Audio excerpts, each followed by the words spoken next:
Hello students, welcome to my channel Unique Lab of Knowledge और मेरा नाम है उग्रसेन पूनिया।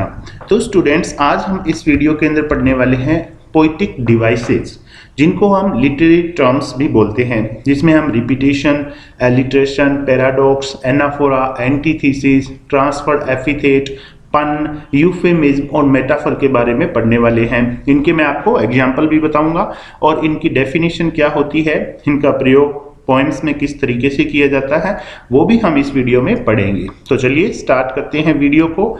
और पहली जो हमारी पोइटिक डिवाइस है वो है रिपीटिशन। रिपीटिशन क्या होता है स्टूडेंट्स, बहुत ही सिंपल शब्दों के अंदर इसको समझते हैं। Repetition is a poetic device that repeats the same words or phrases a few times to make an idea clearer and more memorable. यानी कि रिपीटिशन के अंदर हम कुछ वर्ड्स को बार बार रिपीट करते हैं। कुछ वर्ड जो होते हैं, एक वर्ड को जैसे 2 बार लिख दिया, एक लाइन के शुरू में लिख दिया, एक बीच में आ गया, इस तरीके से हम एक ही वर्ड को या एक फ्रेज को बार बार लिख करके पोएम की सुंदरता को बढ़ाने का काम करते हैं, तो उसको कहते हैं रिपीटिशन। यानी वो वर्ड 2-3 बार रिपीट होता है। तो पोइटिक डिवाइसेस जो भी होती है वो सारी पोएम्स की ब्यूटी को बढ़ाती है, इन्हांस करती है, उनकी सुंदरता को और ज़्यादा बढ़ा देती है। इसीलिए जो पोइट होते हैं वो लिटरेरी डिवाइसेस का यूज करते हैं अपनी पोएम्स में, ताकि उनकी पोएम्स है वो ज़्यादा सुंदर लगे, अट्रैक्टिव लगे, पढ़ने में मजा आए। तो रिपीटिशन आप समझ गए होंगे। इसके एग्जाम्पल मैं आपको बताता हूं। देखिए, ये मैंने उदाहरण जो है, एग्जाम्पल जो है वो मैंने लिए हैं कीपिंग क्वाइट, जो क्लास 12 की पोइम है उसमें से। और इसके अंदर देखिए 2 लाइनों के अंदर वी विल और दूसरी लाइन में वी विल, ये 2 जो फ्रेज है ये रिपीट हुए हैं बार बार, एक बार पहली लाइन में, एक बार दूसरी लाइन में। तो यहाँ पे रिपीटिशन पोइटिक डिवाइस का यूज किया गया है। चलिए कुछ और उदाहरण मैं आपको बता देता हूँ। यहाँ पे देखिए इसी पोइम में से मैंने उदाहरण लिया है Wars with gas, Wars with fire. इसके अंदर वॉर्स विद, ये जो फ्रेज है इसको 2 बार लिखा गया है, यानी इसका रिपीटिशन हुआ है। तो यहाँ पे रिपीटिशन पोइटिक डिवाइस का यूज किया गया है। अगली जो हमारी पोइटिक डिवाइस है वो है एलिट्रेशन। अब एलिट्रेशन में स्टूडेंट क्या होता है, ध्यान से समझिए, बहुत ही सिंपल है। एलिट्रेशन में क्या होता है, repetition of usually consonant sounds इन 2 और मोर नेबरिंग वर्ड्स और सिलेबल्स। इसके अंदर 2 शब्द जो होते हैं लगातार, या लगातार होना जरूरी नहीं है, उसमें जो कंसोनेंट साउंड होता है वो रिपीट होता है। यानी जो वर्ड है उसका पहला लेटर जो है वो और अगले वर्ड का या उससे अगले वर्ड का पहला लेटर दोनों सेम होते हैं, तो उसको एलिट्रेशन कहते हैं। जैसे देखिए उदाहरण देखिए आप, वी विल के अंदर देखिए W और W का एलिट्रेशन हुआ है, यहाँ पे 2 बार आया है। वॉर्स विद के अंदर WW का हुआ है, वी वर WW का। यानी ये जो एग्जाम्पल है ये मैंने सारे के सारे जो आपकी पोइम है कीपिंग क्वाइट उसमें से लिए हैं। सडन स्ट्रेंजनेस, इसमें देखिए एस का एलिट्रेशन हुआ है। हिज हार्ट हैंड्स, इसके अंदर देखिए एच का बार बार यूज किया गया है। सो सिंगल, इसमें देखिए कंसोनेंट साउंड एस जो है उसका एलिट्रेशन किया गया है। क्लीन क्लोथ्स, इसमें सी का यहाँ पे किया गया है एलिट्रेशन। तो ये आप समझ गए होंगे एलिट्रेशन क्या होता है। कंसोनेंट साउंड है उसको हम बार बार वर्ड्स के अंदर एक ही कंसोनेंट को यूज करते हैं, तो उसको कहते हैं एलिट्रेशन। अगली जो हमारी लिटरेरी डिवाइस है वो है एनाफोरा। अब एनाफोरा के अंदर स्टूडेंट्स क्या होता है, देखिए anaphora is a rhetorical device that features repetition of a word और फ्रेज। यानी इसमें वर्ड और फ्रेज का रिपीटिशन तो होता ही है, लेकिन कहां पर, at the beginning of successive sentences, phrases और क्लोजेज। यानी लाइन के शुरुआत के अंदर, और वो भी लाइन है वो लगातार। यानी पोएम के अंदर जैसे मान लीजिए एक स्टेंजा के अंदर 4 लाइनें हैं, तो उन 4 लाइनों की 2 लाइनों के अंदर यदि एक ही वर्ड से शुरू होती है वो दोनों लाइनें, तो वहां पे हम कह सकते हैं कि वो एनाफोरा होता है। एग्जाम्पल देखिए आप, 2 लाइनें लिखिए, लेट्स पहली लाइन, लेट्स दूसरी लाइन, यानी एक ही वर्ड का यहाँ पे रिपीटिशन हुआ है और वो भी beginning of successive sentence. Successive का मतलब लगातार, ये नहीं कि एक सेंटेंस को छोड़ के फिर, नहीं, दो लगातार सेंटेंस के अंदर यदि एक ही वर्ड को हम लिख दें तो उसको कहते हैं एनाफोरा। और एग्जांपल देखने दी, देखिए, be bold, be brief, be gone, be का यहाँ पे रिपीटिशन हुआ है लाइन के शुरू में, यानी ये लाइन के शुरुआत में होना चाहिए। फूल और फूल, दो लाइन के अंदर एक ही वर्ड का दो बार रिपीटिशन हुआ है और वो भी लाइन के शुरू में। तो स्टूडेंट्स, तीनों जो मैंने अभी आपको बताई है, रिपीटिशन के अंदर क्या होता है, वर्ड रिपीट होता है। एलिट्रेशन के अंदर क्या होता है, कंसोनेंट बार बार आता है, एक ही कंसोनेंट। और एनाफोरा में क्या होता है, वर्ड रिपीट होता है लेकिन लगातार दो लाइनों के अंदर या तीन लाइनों के अंदर, और वो भी लाइन के शुरू में, ये ध्यान रखना है। तो इन तीनों को आप एक साथ याद कर सकते हैं। अगली जो हमारी लिटरेरी डिवाइस है वो है पन, जिसको हिंदी में बोलते हैं स्लेस। ये क्या होता है, देखिए, ए पन makes use of words that have more than one meaning और वर्ड्स, यानी एक से ज्यादा मीनिंग होते हैं, या फिर वर्ड्स दैट साउंड सिमिलर, या फिर वे शब्द जो सिमिलर होते हैं बट हैव डिफरेंट मीनिंग्स, लेकिन उनके मीनिंग है वो अलग अलग होते हैं। या तो वर्ड सेम है, एक ही वर्ड उसके दो मीनिंग हो जाए, या फिर वर्ड की साउंड सेम है और मीनिंग अलग अलग है। देखिए एग्जांपल, देखिए यहाँ पे कीपिंग क्वाइट पोएम में से मैंने एक एग्जांपल उठा लिया है, and not move our arm so much. यहाँ पे आर्म शब्द जो है ना, उसके दो अर्थ निकलते हैं, तो इसको पन कहते हैं।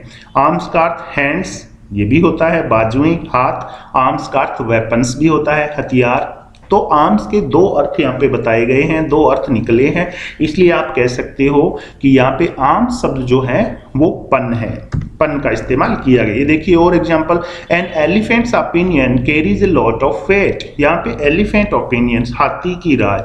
यहाँ पे एलिफेंट का मतलब हाथी भी होता है, और एलिफेंट ओपिनियन इंटेलिजेंट व्यक्ति को भी कहते हैं। तो इसके दो अर्थ निकल रहे हैं, इसलिए यहाँ पे पन का इस्तेमाल हुआ है। Is life worth living, it depends on the liver. अब यहाँ पे देखिए पहला लिखा इज लाइफ वर्थ लिविंग, जीवन जीने योग्य है, it depends on the liver, ये लीवर पर डिपेंड करता है। अब लीवर इंसान के अंदर जो एक बॉडी पार्ट होता है उसको भी कहते हैं, और लीवर जो जिंदगी जी रहा है इंसान, उसको भी कहते हैं जिंदगी जीने वाला। तो दो अर्थ निकल रहे हैं यहाँ पे लीवर के भी, यानी लीवर के ऊपर डिपेंड करता है लाइफ है वो जीने योग्य है या नहीं। तो आप उसके अंदर के बॉडी पार्ट को भी ले सकते हो और जो इंसान है उसको भी ले सकते हो। तीसरा जो एग्जांपल है, N ambassador is a man who lies abroad for a good of his country. एक एम्बेसडर यानी राजदूत एक ऐसा आदमी होता है हु लाइज अब्रॉड, जो विदेश में रहता है, for a good of his country, अपने देश की भलाई के लिए। तो यहाँ पे लाइज शब्द है, उसमें पन का इस्तेमाल हुआ है। लाइज का दो अर्थ निकलता है, एक तो इसका अर्थ होता है पड़े रहना या रहना, और दूसरा इसका अर्थ होता है झूठ बोलना। तो यहाँ पे इसके दो अर्थ हैं, एक तो रहना और एक झूठ बोलना। तो यहाँ पे पन का इस्तेमाल हुआ है। तो आप समझ गए होंगे कि पन क्या होता है, एक वर्ड जिसके दो अर्थ निकले या अलग अलग वर्ड हो लेकिन उनकी साउंड है वो सिमिलर हो और मीनिंग अलग अलग हो।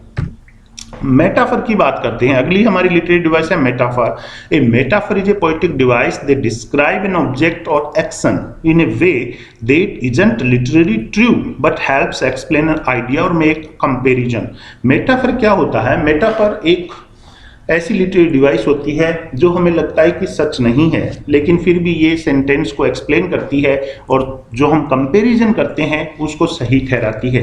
यानी आप एक लिटरेरी टर्म होते हैं सिमिली, सिमिली के अंदर दो चीज़ों की तुलना करते हैं हम, एज और लाइक से, और मेटाफर के अंदर भी दो चीज़ों की तुलना करी जाती है, लेकिन एज और लाइक का इस्तेमाल किए बिना, वहाँ पर एज और लाइक का इस्तेमाल नहीं होता है। उदाहरण के लिए देखिए, पुट ऑन क्लीन क्लोथ्स। यहाँ पे क्लीन क्लोथ्स ये जो वर्ड है इसमें मेटाफोर का यूज किया गया है। ये कीपिंग क्वाइट पोएम में से मैंने एग्जांपल को उठा लिया है। क्लीन क्लोथ्स का मतलब यहाँ पे साफ सुथरे कपड़े से नहीं है, यहाँ पे क्लीन क्लोथ्स की तुलना करी गई है साफ सुंदर आत्मा से, यानी जो हमारी आत्मा है वो एकदम से क्लीन हो, उसके अंदर से बुराइयां बुरे विचार नष्ट हो जाए, उससे इसको बताया गया है, उसके बारे में बताया गया है। तो आप पोएम पढ़ेंगे तो आपको पता चल जाएगा। दूसरा है इन द शेड, छाया में। तो ये भी मैंने इसी पोएम में से लिया है। छाया का मतलब, छाया क्या करती है, छाया हमें सूरज की धूप से बचाती है।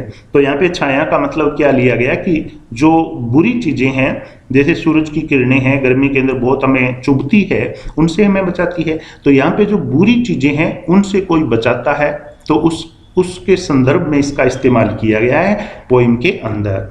और उदाहरण देखें, देखिए the snow is a white blanket, यहाँ पे बर्फ की तुलना वाइट ब्लैंकेट से की गई है। He was a lion in the fight, वो लड़ाई के अंदर शेर है। अब देखिए उस आदमी की तुलना किससे करी गई है, लोयन से कर दी गई है। वो आदमी लोयन थोड़ा ही हो गया, लेकिन वो लड़ाई ऐसे लड़ता है जैसे शेर की तरह, यानी शेर की तरह वो बहादुर है और शेर के जितना उसके अंदर साहस है और ताकत है। A camel is the ship of desert, एक ऊंट रेगिस्तान का जहाज है। अब ऊंट रेगिस्तान का जहाज हो सकता है क्या? नहीं हो सकता, जहाज नहीं हो सकता ना। तो रेगिस्तान का जहाज का मतलब ऊंट है, वो रेगिस्तान के अंदर बहुत सारे दिनों तक बिना खाए पिए पानी पिए रह सकता है। तो इसलिए तुलना करी गई है ऊंट की शिप ऑफ डेजर्ट से। She has a heart of stone, अब पत्थर का दिल तो होता नहीं है, लेकिन यहाँ पे हार्ट ऑफ स्टोन का मतलब क्या है कि उसका दिल कठोर है, उसके दिल को कठोर बताया गया है। टाइम इज मनी, टाइम है उसकी तुलना करी गई है मनी से। अब टाइम है वो मनी है, अब टाइम तो मनी हो नहीं सकता, लेकिन टाइम की कीमत मनी जितनी होती है धन के बराबर उसकी कीमत होती है। तो मेटाफोर उसको कहते हैं दो चीजों की, दो ऑब्जेक्ट्स की तुलना करें लेकिन बिना एज और लाइक का यूज किए। अगला है हमारा एंटीथीसिस। अब एंटीथीसिस को ध्यान से समझ लीजिए student. Antithesis which literary means opposite is a rhetorical device in which two opposite ideas are put together, जिसमें दो opposite ideas है वो साथ साथ रख दिए जाते हैं in a sentence to achieve contrasting effect, ताकि उसके अंदर विपरीत प्रभाव आ जाए। तो एंटीथीसिस के उदाहरण हम देख लेते हैं। देखिए इसी पोइम के अंदर कीपिंग क्वाइट के अंदर काउंट का मतलब होता है गिनना, फिर दूसरी लाइन में कह रहे हैं कीप स्टिल, स्थिर रहना, बिना हिले डुले रहना। अब काउंट का मतलब तो गिनना, गिनेंगे तो होठ हिलेंगे ना, लेकिन अगली लाइन में कह रहे हैं कीप स्टिल। तो दो विपरीत जो विचार हैं वो यहाँ पे बताए गए हैं। दूसरा जो उदाहरण है डेड, मरा हुआ, अलाइव, जीवित, दो अलग अलग, मरा हुआ और जीवित अलग अलग जो विपरीत प्रभाव है वो बताने की कोशिश करी गई है, इसलिए ये एंटीथीसिस होता है। तो देखिए स्टूडेंट्स, मैं यहाँ पे एक और आपको बताना चाहता हूँ। एंटीथीसिस के अंदर दो ऑपोजिट वर्ड्स आते हैं लेकिन वो लगातार नहीं होते हैं। अगर ये दोनों ऑपोजिट वर्ड लगातार हो, जैसे यहाँ पे लिखा हो डेड अलाइव, इस तरीके से लगातार दोनों आ जाए तो उस लिटरेरी टर्म्स को कहते हैं ऑक्सीमोरॉन। तो एंटीथीसिस और ऑक्सीमोरॉन को आप ध्यान रखें, याद रखें। और उदाहरण आप देख सकते हो, मैन प्रपोजेस, गॉड डिस्पोजेस, दो ऑपोजिट वर्ड आए हैं। Patience is better but it has sweet fruit, जो धैर्य होता है वो कड़वा होता है लेकिन इसका फल मीठा होता है। यहाँ पे देखिए बीटर और स्वीट दो opposite word. Speech is silver but silence is gold, speech जो होता है वो सिल्वर होता है लेकिन साइलेंस होता है वो गोल्ड। तो यहाँ पे स्पीच और साइलेंस दो ऑपोजिट वर्ड का इस्तेमाल किया गया है सेंटेंस में अधिक ज्यादा प्रभाव लाने के लिए, तो इसको हम एंटीथीसिस कहते हैं।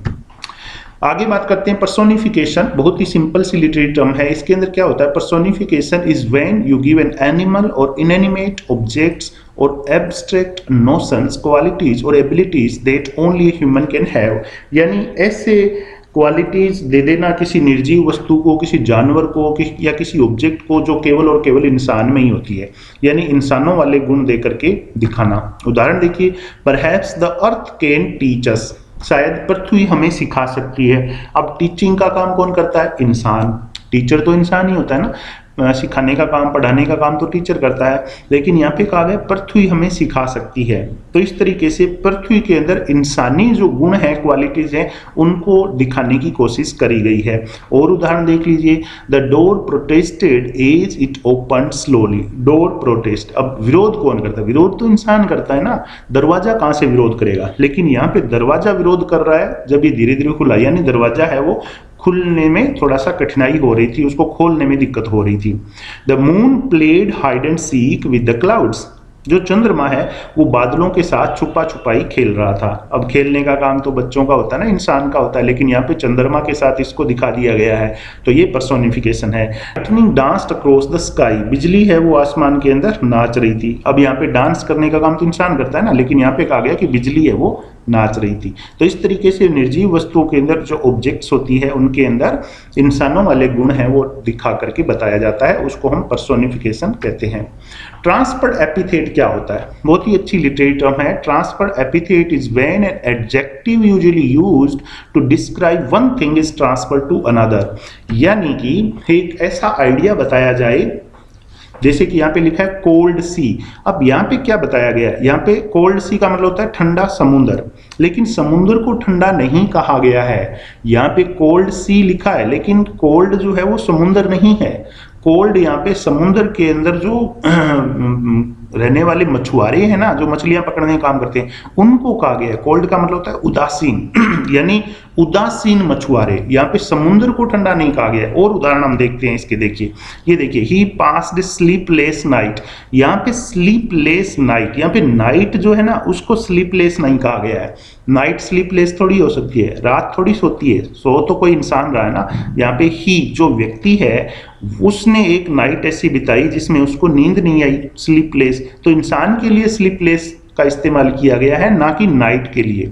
He has had a very happy morning. अब सुबह जो होती है मॉर्निंग, वो थोड़ी हैप्पी होती है, हैप्पी तो कोई इंसान होता है ना, तो इसलिए यहाँ पे भी हैप्पी का इस्तेमाल ही के लिए कहा गया है, जिसने ये मॉर्निंग है वो बिताई है। Female prison. अब देखिए प्रिजन, प्रिजन शब्द जो है वो ना तो फीमेल होता है और ना मेल होता है। प्रिजन के अंदर, प्रिजन का अर्थ क्या होता है, प्रिजन का अर्थ होता है जेल, ठीक है ना। लेकिन यहाँ पे कहा गया है कि फीमेल प्रिजन। अब जेल ना तो फीमेल होती है ना मेल होती है, लेकिन यहाँ पे फीमेल प्रिजन का इस्तेमाल किया गया है। Careless match. यहाँ पे देखिए मैच, केयरलेस थोड़ा ही होता है। मैच मतलब जैसे किसी का शादी के लिए एक दूसरे को पसंद किया जाता है, मिलान किया जाता है, उसको भी बोलते हैं, और खेल से संबंधित भी ये वर्ड है। तो केयरलेस मैच, केयरलेस मतलब लापरवाह, यानी जो व्यक्ति है कोई या कोई लड़की है जिसको दूसरे के लिए देखा गया है, उसको बताया गया कि ये लड़का या ये लड़की इसके लिए केयरलेस है। मैच, केयरलेस मैच बताया गया है। लास्ट टाइम हमारा अगला है पैराडॉक्स, इसके बाद में और भी पढ़ेंगे।